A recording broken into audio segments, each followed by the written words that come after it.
Plato, Socrates, Plato, and Aristotle, the Greeks. Understanding their place in the,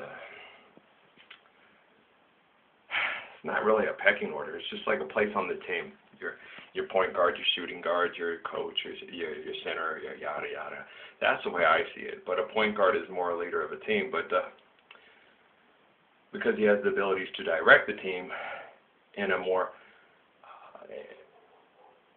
Shaquille's not going to make a very good point guard, and you can't really have like a point center, but you have guys with certain point center type attributes. Alvin Adams, Phoenix, different abilities, different kinds of centers. Dave Cowens as opposed to, and Bill Russell as opposed to Wilt Chamberlain as opposed to. Wilt Chamberlain was the focal point of the offense. You get in there, you dominate.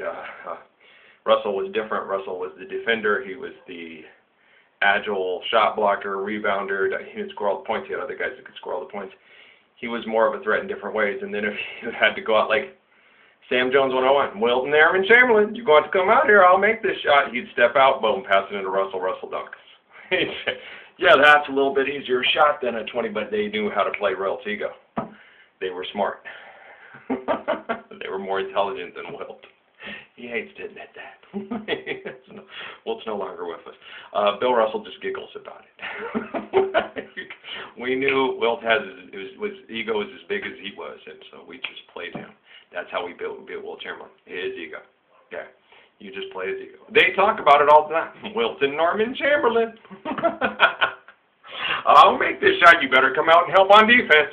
Who's going to stop Russell in the post? The Chamberlain right there. Yeah. Hey. And then when he doesn't come out, Sam Jones will make that shot. And if not, Russell's got a good chance at rebounding, even though he's 4 inches shorter than Chamberlain. He's quicker. Chamberlain's quick, but Russell's really quick, and he jumps really well. Joe Caldwell jumps better than both of them. I told you about that. The picture of Joe Caldwell just right over like this. I've done that to people too. It makes big guys real mad. You get a good leap and you come up over and just snatch it from them. That's not over the back. I was over your back, but over your back means I'm coming over your back physically. I'm leaping over you. Naismith didn't see guys like me when he was watching the Peeps basket people in Massachusetts. Take 3 strides, jump up, snatch. You can't do that. Yes, I can.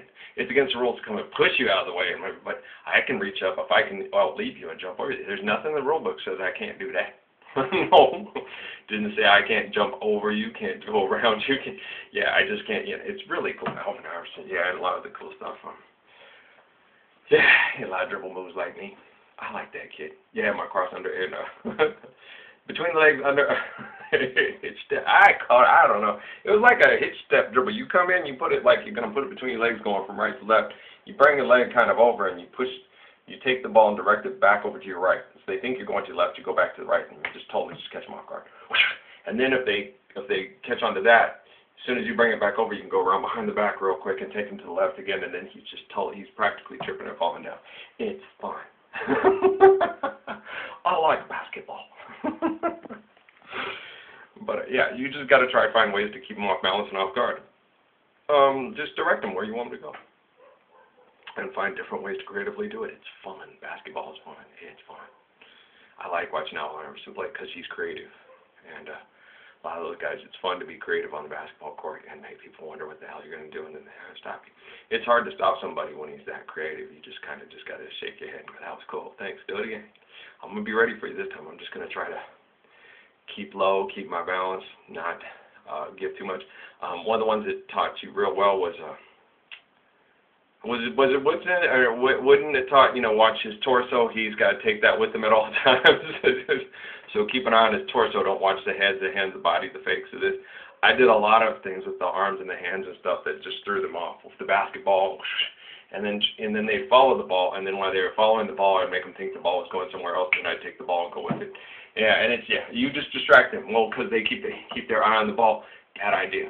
You got to keep your eye on me because I'm the one with the ball. Where am I going? It's like, what? How do you keep your hands and arms ready? You have to be able to work in tandem, watching the ball and the man with the ball and his body at the same time, especially his torso. Hands, it's all meant to distract you. And it's really cool, man. It's fun. It's hard not to be distracted. Well, and you can do certain things with the hands that do certain things that don't. Yeah, you have many tools. You should use them. Where were we at? Plato, Aristotle, and okay. Now it's the tenth. People being, you have to be a servant of the people. If you're given great ability, it's like old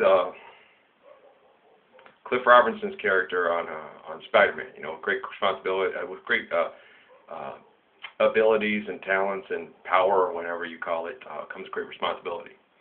And the ones that are supposed to have it, and then the ones that don't want it.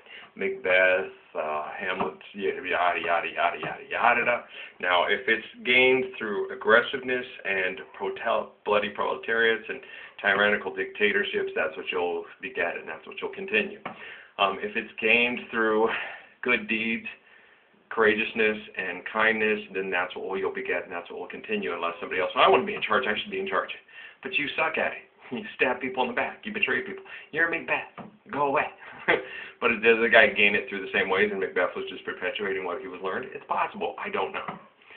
But what Shakespeare is trying to convey to you, that it's not right to kill somebody who has better abilities to be in charge and be leadership and protect and defend you just to be in charge and you're not good at it. That's what Macbeth's all about, and that's what Hamlet's all about. He conveys this over and over and over again, which makes me understand that he has strong similitudes and relative connections, especially the way he explains stories like Othello and everything to my Uncle Muhammad. It's really cool. I really like William Shakespeare. I like Aristotle, I like Plato, and I like Socrates. I didn't read much of them. Aristotle I read like a little bit of, Plato just a little bit, just glanced. I read Socrates, but that's reading Plato again. I read him more than any of the rest. He caught my attention the most because he was such an eloquent speaker, and he spoke of things that I could convey and understand. The other guys seemed a little bit more blowhardy, but they weren't blowhardy. They were just trying to find ways to help better guide and direct and govern the people. They were looking at Plato's was Republic, of course, and Aristotle's. I had just glimpsed at Aristotle, but Aristotle's were different. And Aristotle's Plato's is Dubois' talented tenth, that they are meant to lead the philosopher kings, yada yada yada, which I've seen and understood and convey this intelligence and understand this. Some people were meant to lead. That's obvious. But Aristotle's was like with the African kings and the shirt wearers and everything, stuff like that. But they should be servants of the people, wrapped around your finger, please. I will turn your face to alabaster when you find your servant is your master. The best master is a servant of the people, and you know what I mean. Someone who will serve the people is the best master, because one that serves himself makes everybody want to be the master, and everybody envying the master, being the servant, when it should be like you shouldn't. This should be an equal opposite kind of thing. You should not envy him because you don't want to be in charge because it's tough, but you should appreciate him because he has the abilities to be in charge and it's tough, and he'll take the position not because he wants it, because he should, because he loves you. And then he teaches you to be similar, so then that way, if the responsibility falls on you, you have the ability to step up, like they did at,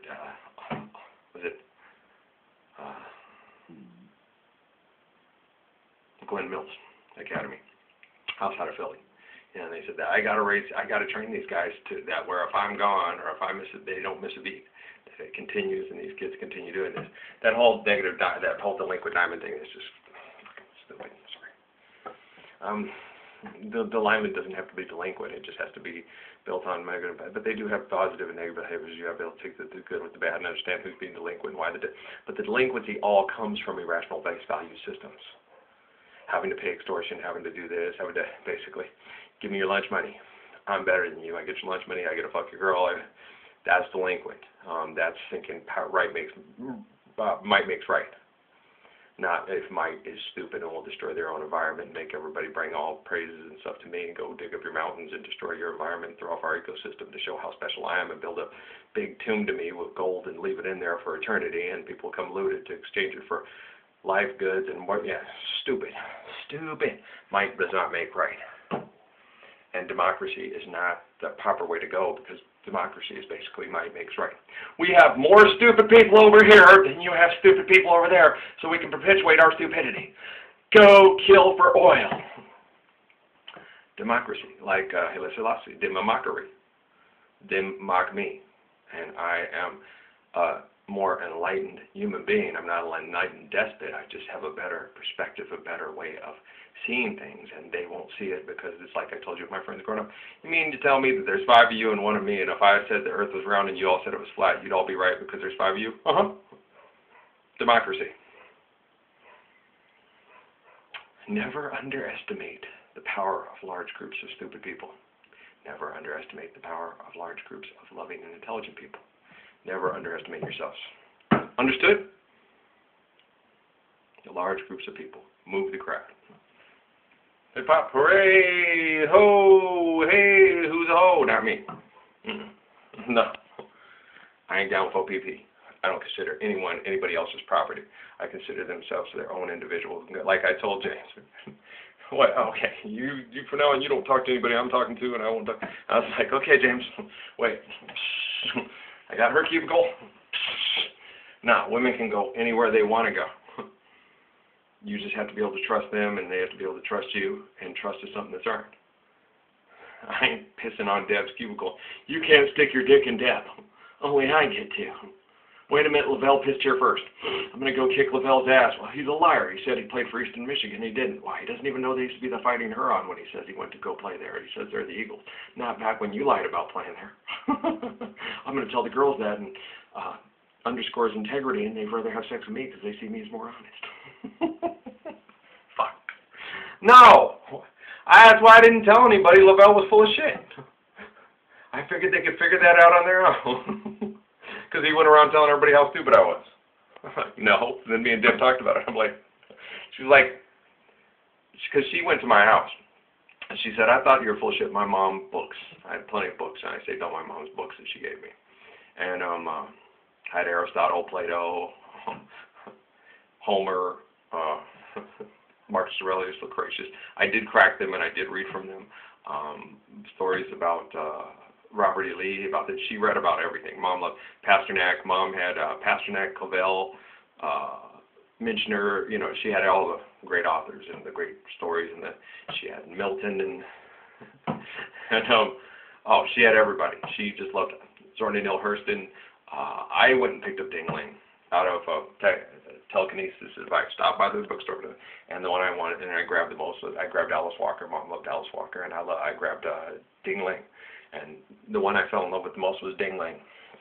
Oh God, I just adored it. She was so intelligent. She was thinking, and she was thinking, but she was conveying on. And she told her that other people that influenced her would hopefully live on through her and through others, the writings that she'd expressed, that how much she learned from them. And I was just, wow, you know, and Madame Sophia's Diary and the other lady, and I fell in love with the people, those ladies in China that were so strong. Did everything they could to try to change the world for their daughters, so they didn't have to live in the same repression as them, like what happened in what the Joy Luck Club were talking to June about. You know, you girls forget what we went through and now what we have here for you, and you can be wow, you know, you don't know. And I will wait like a tiger and give my daughter my spirit, you know, the spirit that oh God, it was so good. And my mom, you know, didn't know her worth, and she gave it to me so I know my worth, and maybe I help you learn your worth. And I was just, and then on that day I learned how to shout, and she, you know, and then Lindo stayed the character, you know. I did that bump, and I got a ticket to Shanghai. She got her baby. She the way she said, I thought it was just best. The girl gets stuck with that little troglodyte, sorry. She wants to have sex with the other guy, but the other guy doesn't want to. Oh, no, I didn't get you pregnant. Wasn't me. So she saved her from being a bum. Maybe in the long run, Lindo thought, oh, maybe, you know, this is a better deal for her. So the other guy's not going to stick around. So the way she thought, well, you know, June, I think it's a better idea you tell them. I told them and Mommy wrote letters. She's just crazy. She's funny, man. Lindo's one of my favorite characters on that story now. At first, she's annoyed the shit out of me. I thought she was a complete bitch.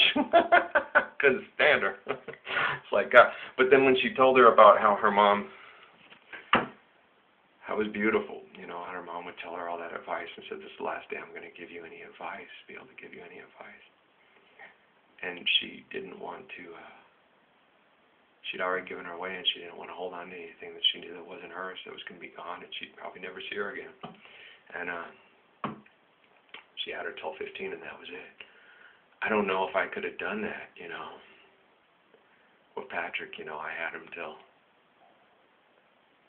10, and then they took him away, and I didn't see him again until he was in his 20s, and then we rarely get to see each other at all. So I had him for those 10 years. Would I do it all again? Oh, hell yeah. I love my son. Same with these kids. You know, would you do it all again? Oh, hell yeah. Well, because I know they're evil because of their behavior. Say evil is a choice. I know I'm not. And if I'm able to put not evil into my children, which apparently it worked with Patrick. He's angry about a lot of things, but he didn't get most of that anger from me. He got anti-bullyish. So it's righteous anger he got from me. They're bullying those people, let's go kick their ass. But that uncontrollable rage, anger when he connects to the group, and he didn't get that from me. He got that from his mom. I'm not blaming his mom. His mom, though, to stand up and get what he wants and do this, he gets a lot of good things from his mom. His mom's not a completely terrible person. She's, you know, she's going to feel real silly when she's denied me 3 friend requests on Facebook and I end up being the Messiah. And then she comes up, hi, I'm your friend. No, you're not. I asked you 3 times and you denied me 3 times. Did I tell you to do it? Are you going to be the rock but I build my church upon, Messi? No, I never told you to do it. You told yourself. You said the society, I was unacceptable to society and I was embarrassing. And your own son who you raised and you should have faith in, that is intelligent, who works on the AWACS and understands what I'm talking about, you should at least trust your own son. But you don't. Because we have to think like you and regurgitate to you everything that you think, do, and say is more intelligent than what we think, do, and say. And we ain't going to do that. I never did. He ain't never going to do it. And we ain't never. He just does that to appease you, to keep peace with you, because he loves you just like I did. Yeah, we'll do it to keep the peace.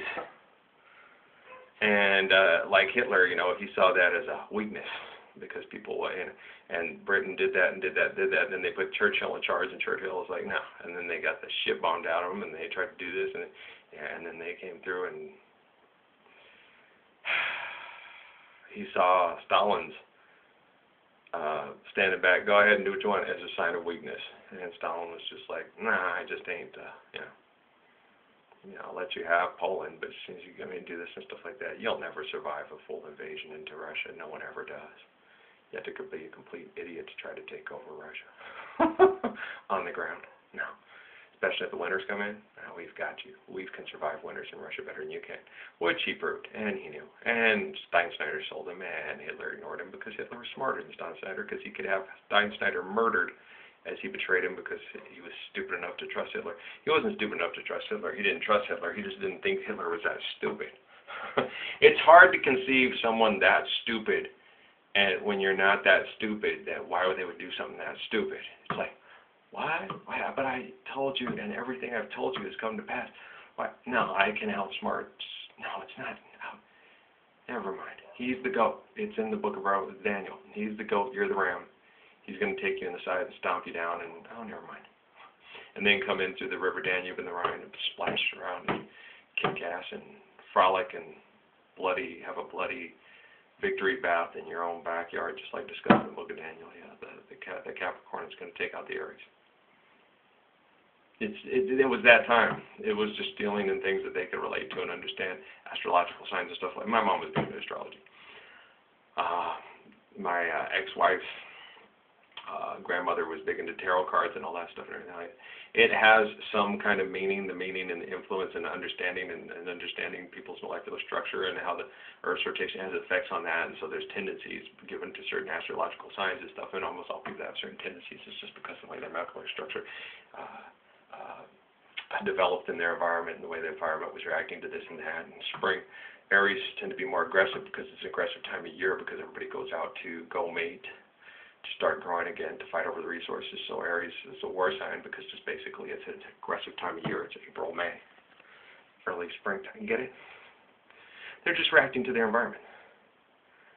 I'm a summer baby where it's like, in the summertime when the weather is hot, you can switch right up and touch the sky. In the summer, yeah, you got women on your man. I'm like Mungo Jerry, except for I ain't like that. I don't live in that South philosophy. If her daddy's rich, take her out for a meal. If her daddy's poor, just do what you feel. I treat every girl like their daddy's rich. I take them out for a meal, treat them right, treat them like she's a queen every time, whether she's the princess or the pauper. Alright? Because every woman's a princess to me. I just gotta find that right one for my royal queen. You know what I'm saying? Alright, y'all. That was interesting. I gotta get going. Let Zeke in. He'd be barking. We'll go over some more stuff that I had to get on the way to the library. And I love you very much, but I gotta get going before it gets too hot. Alright. Love you too. We'll get to work. We'll see how this all goes. I'm just working every 1 to 2, 3 days at a time. I'm going over Gustavo on y'all. Blessings and peace. Love you too.